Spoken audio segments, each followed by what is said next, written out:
Pierre-Yves Lenoble, Le chemin vertical, Voyages mythiques et quêtes initiatiques. Essai aux éditions Fiat Lux, collection Principe. Conclusion.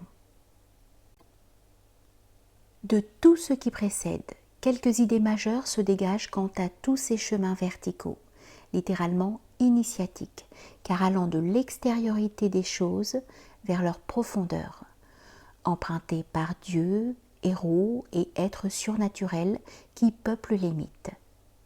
Rappelons tout d'abord que les épopées héroïques prennent toutes leur point de départ dans une situation de perturbation. Tous les héros mythiques débutent leurs aventures avec pour mission de résoudre un problème.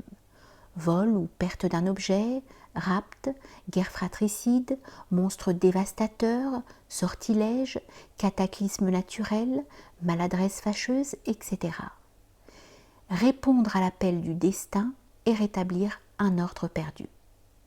Au niveau symbolique, ce contexte initial troublé signifie proprement notre rive, terrestre et profane avec tous les mots qu'elle comporte, c'est-à-dire l'identification aux composés psychosomatiques qui constituent notre individualité ordinaire soumise à la mort.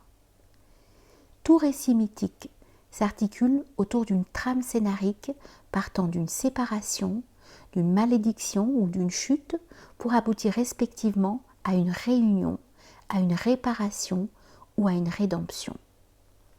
Le héros, l'élu ou l'initié est donc celui qui a pris conscience de son origine supraterrestre et qui fera tout son possible pour retrouver cet état de perfection. Égaré, soit échappé aux morsures du temps et aux griffes de la mort, faisant régner leur loi implacable ici-bas.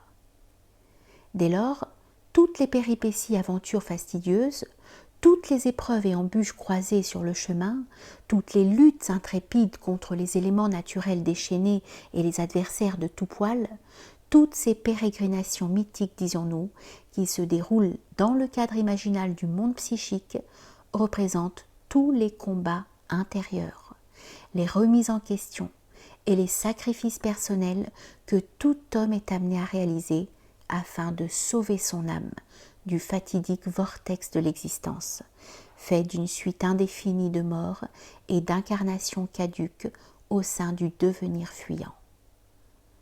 L'âme humaine, incarnée par quelques protagonistes légendaires, est donc amenée à se délester de ses penchants matérialistes et égoïstes. Elle doit se rendre simple et humble, mishkama, sans désir, enseignent les doctrines orientales, afin de retrouver son état d'être primordial, situé sur un plan existentiel plus subtil que le nôtre. C'est en ce sens qu'il faut comprendre les termes de petit enfant et de pauvre en esprit, que l'on trouve dans ces 2 sentences évangéliques célèbres. Ouvrez les guillemets. Quiconque ne recevra point le royaume de Dieu comme un petit enfant, n'y entrera point. Fermez les guillemets. Et aussi, bienheureux les pauvres en esprit, car le royaume des cieux leur appartient. Fermez les guillemets. Ainsi, chevauchant à travers la forêt obscure de ses passions pour trouver le palais enchanté, voguant par-dessus les flots agités de la matérialité sensitive en direction de l'île verte, guerroyant contre ses propres démons et bêtes féroces afin de conquérir la belle princesse emprisonnée, parcourant plaines et montagnes désertiques à la recherche de l'arbre de vie et gardant fermement le cap face aux ténèbres de l'ignorance grâce au fil d'Ariane de l'intellect, le héros de mythe, symbole de notre véritable moi, a pour but suprême de réintégrer la plénitude et la stabilité d'un centre qui, on le sait, du point de vue de l'être humain, correspond analogiquement au cœur. Nous citerons ici ces quelques versets édifiants issus du Chandogya Upanishad, évoquant l'absolu, Brahma, dont le royaume, on le sait, se trouve aussi bien au centre du monde qu'au centre de l'être. Ouvrez les guillemets. Ce qu'on appelle Brahma, c'est cet espace qui est extérieur à l'homme, mais cet espace est le même que l'espace qui est à l'intérieur de l'homme. il est celui-là même qui est au-dedans du cœur. C'est le plein, l'immuable. Il jouit d'une prospérité pleine, immuable, celui qui sait ainsi. Fermez les guillemets. Outre la transmission orale des récits mythiques, remarquons également que ce voyage vertical de la terre au ciel, ou de l'extérieur vers l'intérieur, cela revient au même, a été intimement vécu rituellement et constamment matérialisé dans le monde horizontal par les peuples traditionnels, essentiellement préoccupés par le monde invisible. Ce qui nous vient prioritairement à l'esprit est bien sûr le rite du pèlerinage, pratiqué par tous les peuples de la planète et toujours vivace de nos jours. Là encore, qu'il s'agisse d'effectuer une simple procession rituelle, de se rendre pieusement au petit reliquaire local situé à quelques kilomètres, ou bien de parcourir une distance énorme pour aller se prosterner à un sanctuaire de haute renommée, tout pèlerin visera avant tout à rejoindre un centre spirituel, soit un espace qualifié particulièrement chargé en influence sacrée et donnant accès à un niveau de perception sublimé. Par là même, le pèlerinage se présente comme un symbole vécu, un mythe agi, car le difficile cheminement extérieur jusqu'au lieu saint doit corollairement amener le marcheur à effectuer un travail personnel de remise en question et de retour sur soi, à entreprendre un cheminement intérieur en vue de dépouiller le vieil homme. Comme il est dit dans le Samyutta Nikaya, le recueil bouddhiste faisant partie des textes canoniques pali, ouvrez les guillemets, on ne trouve pas le bout du monde en marchant, mais c'est à l'intérieur de ce corps, long d'une brasse, que le pèlerinage doit être accompli. Fermez les guillemets. De même, pour les communautés traditionnelles, la guerre, et à plus forte raison la guerre sainte, qui est un véritable pèlerinage martial, constituait plus qu'une simple lutte politico-économique, celle-ci correspondant au petit djihad islamique, et revêtait un caractère sacral essentiel. La bataille contre des ennemis, faits de chair et d'os, assimilés aux forces démoniaques et au chaos, représentait prioritairement, aux yeux des guerriers traditionnels, un moyen d'identification aux forces divines photophaniques et une projection extérieure de la seule et unique guerre importante, la psychomachie, soit le dur combat ontologique permanent contre les adversaires intérieurs que chaque homme porte en lui, le grand djihad. Ouvrez les guillemets. C'est dans les âmes que se livre la vraie bataille des géants, disait tout simplement Proclus dans son commentaire de Parménide de Platon. Nous ferons remarquer que, dans un esprit identique pour un grand nombre de communautés archaïques à travers le monde, la chasse représentait bien plus qu'une simple activité à but alimentaire et revêtait un caractère essentiellement rituel. Les anciens, qui visaient constamment à produire de la vie à partir de la mort, ne tuaient jamais quelconque être vivant sans y voir là un acte sacrificiel ou une offrande faite aux dieux. Les innombrables vestiges archéologiques légués par les civilisations traditionnelles offrent également des illustrations saisissantes de cette farouche volonté qu'avaient les anciens de matérialiser dans la pierre leur désir constant de rejoindre le supramonde. En dressant des rochers et des poteaux sacrés, en érigeant des colonnes et des menhirs, ou en élevant des coupoles et des clochers, l'homme a toujours voulu manifester le surhumain en ce monde et montrer aux yeux de tous la voie anagogique à suivre jusqu'au ciel spirituel.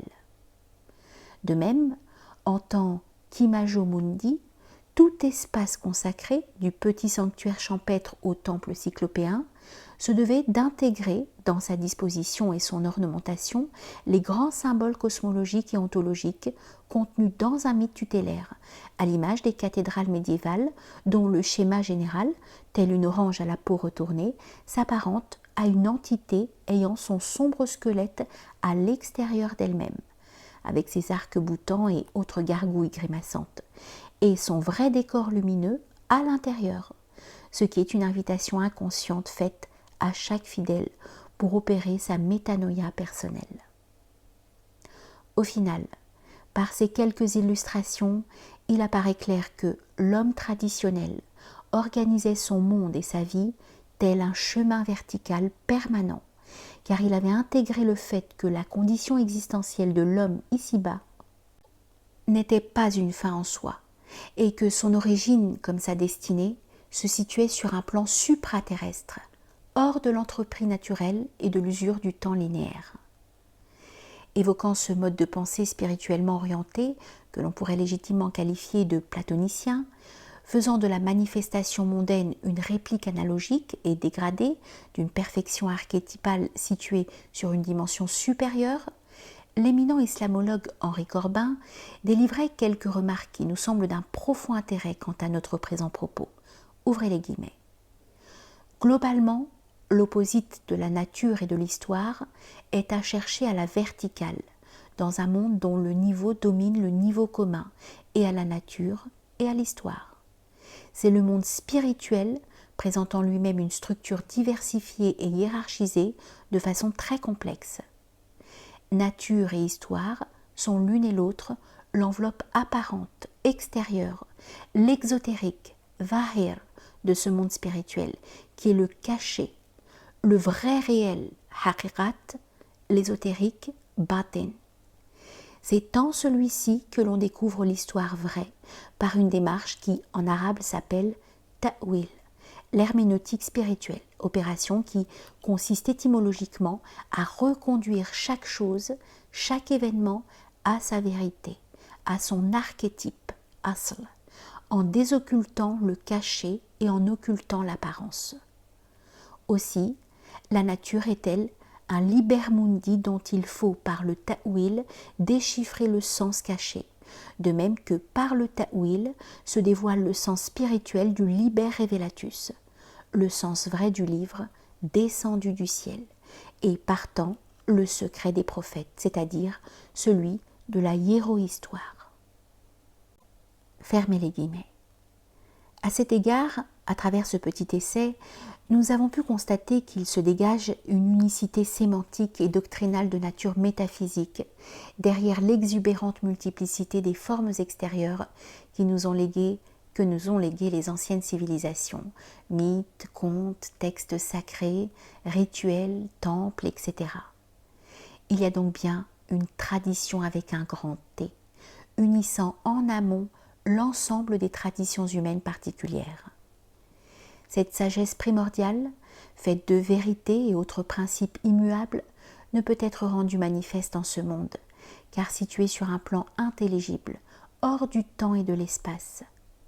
Elle a de facto besoin d'être recouverte exotériquement d'images familières et de symboles édifiants, qui seront bien entendu changeants suivant les conditions historiques et géographiques, afin d'être appréhendée par l'entendement humain, bien que son fond essentiel, son fil rouge, n'est susceptible d'aucune sorte de modification. Effectivement, chaque fois qu'en séparant d'une croyance religieuse ou d'une quelconque spiritualité certains articles de foi et autres ornements particuliers aux différentes civilisations humaines, il reste toujours quelque chose de commun à toutes, ce reste pouvant dès lors être classé au rang de vérité universelle.